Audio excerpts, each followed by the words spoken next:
അസ്സലാമു അലൈക്കും വറഹ്മത്തുള്ളാഹി. ഇന്നാ ലില്ലാഹി വ ഇന്നാ ഇലൈഹി റാജിഊൻ. എന്തു പറഞ്ഞാണ് ആരംഭിക്കുന്നത് എന്ന് കേൾക്കുന്നവർക്ക് മനസ്സിലാകും.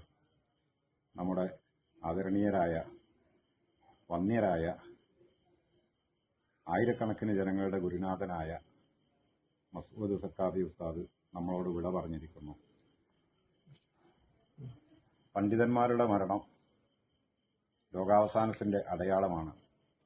മഹാനായ മസ്ഊദ് സഖാഫി ഉസ്താദ് അവർകളെ ഒരു നിമിഷ സമയമെങ്കിലും ഓർമ്മിക്കാതിരിക്കാൻ എനിക്ക് കഴിയില്ല. കാരണം അത്രത്തോളം ആത്മബന്ധമായിരുന്നു ഞങ്ങൾ തമ്മിൽ.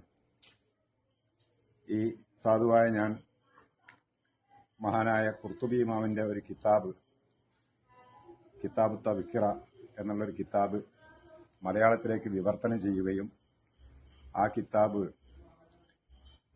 അതിൻ്റെ 1-ാം ഭാഗത്തിൻ്റെ പ്രകാശന കർമ്മം നടത്താൻ വേണ്ടി ഈ എളിയവൻ ചെന്ന് ക്ഷണിക്കുകയും ചെയ്തപ്പോൾ ഉസ്താദിൻ്റെ എല്ലാ തിരക്കും നിർത്തിവെച്ച് ഞങ്ങളുടെ നാട്ടിൽ തിരുവമ്പാടിയിൽ വന്ന കിതാബിൻ്റെ പ്രകാശന കർമ്മം നിറവേറ്റി തന്നു. അതുപോലെ പല ബന്ധങ്ങളും വർഷങ്ങളോളമായി തുടർന്നു പോരുന്നതാകയാൽ മനസ്സിന് ഉൾക്കൊള്ളാൻ കഴിയാത്തൊരു വാർത്തയായിപ്പോയി. അല്ലാഹു തആല മഹാനവർകൾക്ക് സ്വർഗം നൽകട്ടെ.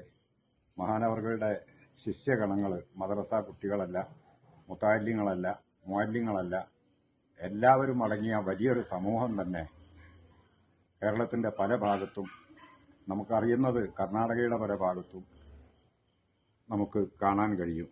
കാരണം ഖുർആൻ പഠന ക്ലാസ് നടത്തുകയായിരുന്നു. വ്യത്യസ്തമായ ഒരു ശൈലിയിലൂടെ ജനങ്ങൾക്ക് പഠിക്കാൻ പറ്റിയ രൂപത്തിൽ ഒരു അവതരണം. അതുകൊണ്ട് തന്നെ ഉസ്താദിൻ്റെ ക്ലാസ് എല്ലാവർക്കും ഇഷ്ടമായിരുന്നു.